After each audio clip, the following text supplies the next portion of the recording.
the more we expand in vibrational frequency collectively to 24 dimensions, that's how many DNA strands, which means how many dimensional layers of memory are accessible to the human.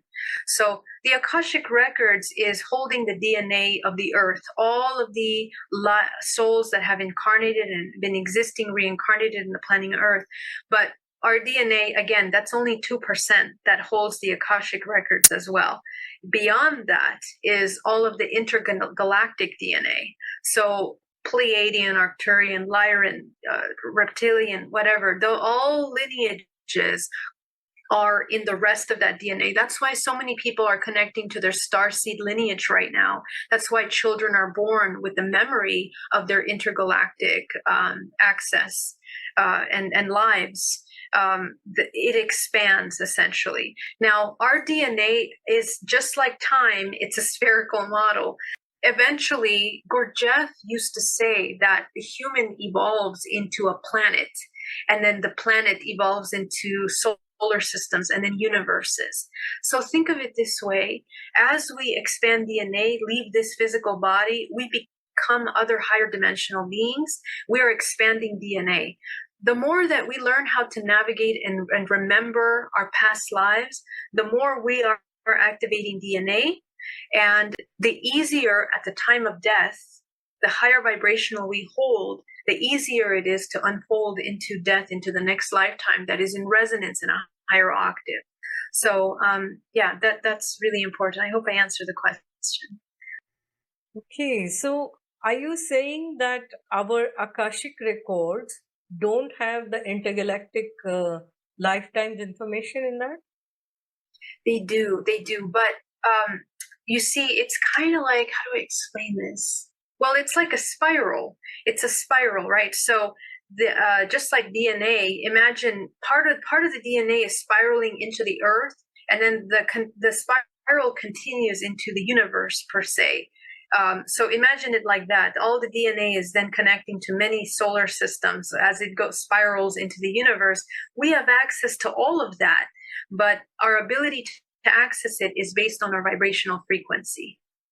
Okay. Yeah. So essentially, it is important that we raise the vibrational frequency. The more we raise our frequency, the more we are aware and lucid in all states of consciousness, the more we have access to higher DNA and develop the higher strands. I mean, the more number of strands. Correct. And I'll also add one more thing that's really important. The platonic solids help us understand how light moves through our physical bodies. When we become a Merkaba, we have activated terrestrial DNA. Then we turn into a tetrahedron or dodecahedron. Our body changes shape. That's how we access the activation of DNA. That means that our body is spinning faster. That's how we navigate into higher dimensions. And our DNA becomes more robust as we move into those higher geometries. Yeah. Okay, so do you also teach how to be those geometrical patterns? Yes, absolutely. The 0 point is level 1. It's the Merkaba. 0 point is basically the Merkaba. But there's many layers. So when you enter into dream state, you learn how to do astral projection. You can begin to work with higher models. A lot of contactees, when they're taken on board craft, they're shown these geometric shapes. Arcturian, by the way, speak in geometric language. I have a lot of Arcturian bloodline as well. And the language is very geometric. It's very holographic. And so is the healing. So, for example, they master a higher platonic solid for their communication than the Merkaba. So we're activating. So some people come into the information of Arcturians later on when it's time for them to activate into a higher aspect. Wow. If you were to explain multidimensional soul to anyone, how would you explain it? Well, I would probably focus on DNA and how DNA is holographic, how, we're 20 genes away from a banana, or, we're 50 genes away from another organism. In that way, we hold the blueprint of all creation in our body. So depending on how we are creating an environment for the access of that information, we have access to that information. So it's the same thing interdimensionally. All of our aspects of ourselves, fractals, multidimensionally, are completely available to us all the time. Based on what we allow, we can connect to that information. So hopefully they would understand that. Yeah. What is holistic well-being according to you? Yeah, so holistic means whole, and so is healing. Healing means becoming whole, the whole picture. I would equate that to understanding that when we are born, we kind of go through a black hole in which we forget that we are all. And ultimately, the human is all and nothing simultaneously.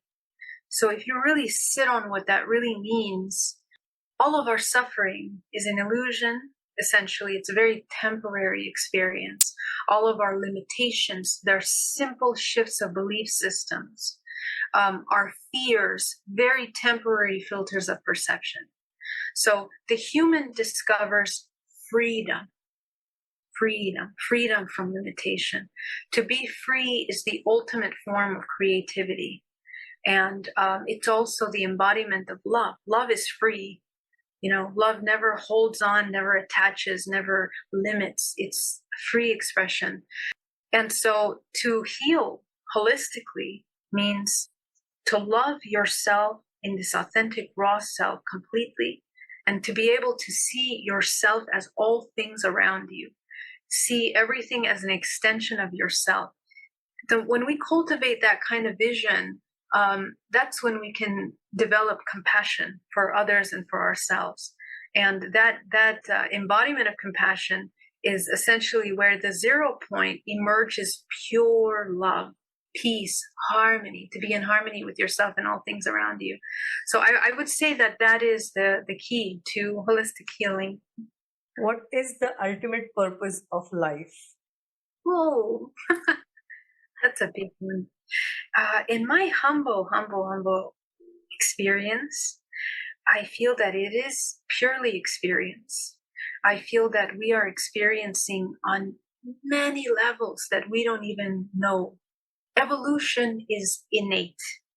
So the goal is not evolution. Evolution is innately part of the structure of existence.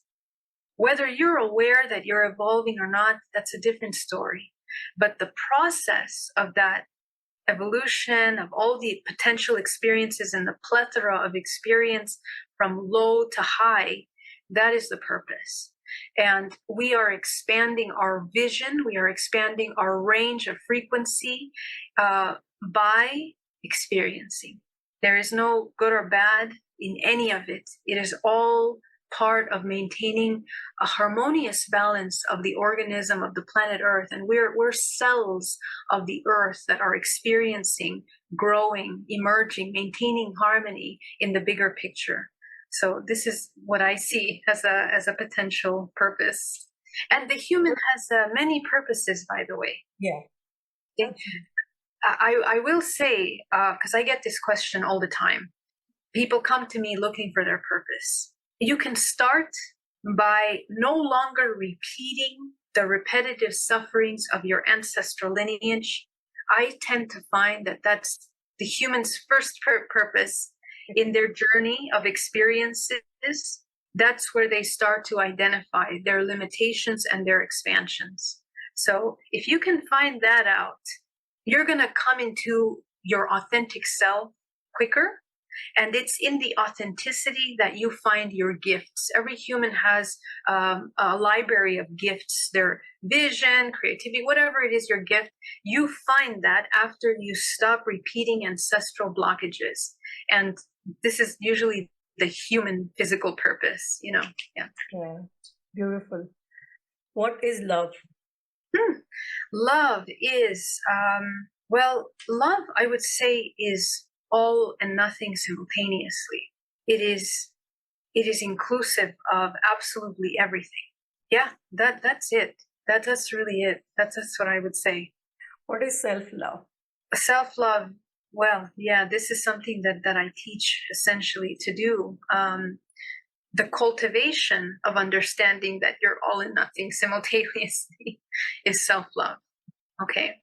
To love yourself means to embody your most authentic, raw version of yourself, unmanipulated, unedited, distorted of yourself.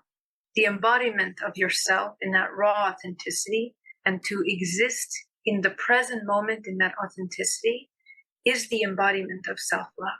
And to continue that practice every single moment. What is your parting message for our audience today? My parting message, first of all, thank you so much for having me. It was a gift. Your amazing questions, very beautiful. My parting message is, every life experience is extremely important for our development. There is no right and wrong. And the more that we work with our fears, the more free we become. So my invitation is, try to be compassionate with yourself, because every time you judge something or you apply a meaning to something, actually you're limiting yourself and you are blocking yourself from seeing the truth.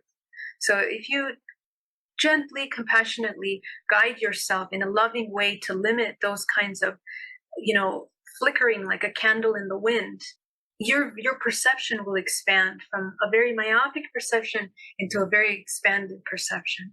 So that is my invitation, and do things fearlessly and love yourself. That's it.